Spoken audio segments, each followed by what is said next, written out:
ஓம் ஸ்ரீ குருப்யோ நமஹ. ஓம் கம் கணபதையே நமஹ. நம்ம ஸ்ரீநிகேதன் வலைத்தளம் வாயிலாக முருகப்பெருமானுடைய சஹஸ்ரநாமத்திலிருந்து தினமும் ஒரு நாமாவளியை சிந்திச்சுருக்கோம். இன்றைய தினம் 349வது நாமாவளியாக ஓம் டிம்ப ரூப ஸ்வரூபகாய நமஹ.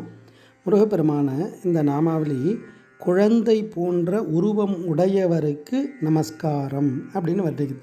டிம்பிகா அப்படின்னா சிறு குழந்தையை குறிக்கும்.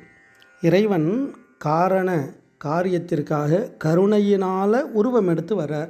கச்சியப்ப சிவாச்சாரியார் வர்ணிக்கும் பொழுதும் பிரம்மமாய் நின்ற ஜோதி பிழம்பு அது ஒரு மேனியாக கருணைகோர் முகங்களாரும் கரங்கள் 12 கொண்டே ஒரு திருமுருகன் வந்து ஆங்கு உதித்தனன் உலகம் உய்ய அப்படின்னு அழகாக வர்ணிப்பார்.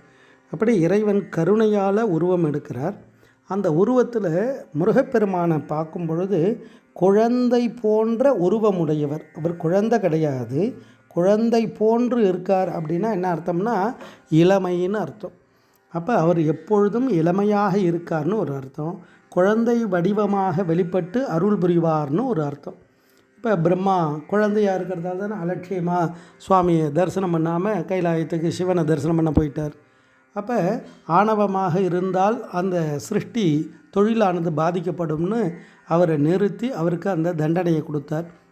அப்போ அந்த குழந்தையாக தானே இருக்கா அப்படின்னு அந்த சூரபத்மன் நினைச்சான். பல் முளைக்காத பாலகனாச்சேன்னு நினச்சேன் அப்படின்னு அந்த கந்தபுராணத்தில் அழகாக வர்ணிப்பா. அந்த சூரன் எப்படியெல்லாம் அலட்சியப்படுத்தினேன் நான். ஆனால் அந்த சுவாமியை நேரில் பார்த்தோன்னே அவனை மீறி அவருடைய அழகும் அவருடைய அந்த பராக்கிரமத்தை நினைத்து அவனுடைய கை அஞ்சலி செய்ததான்.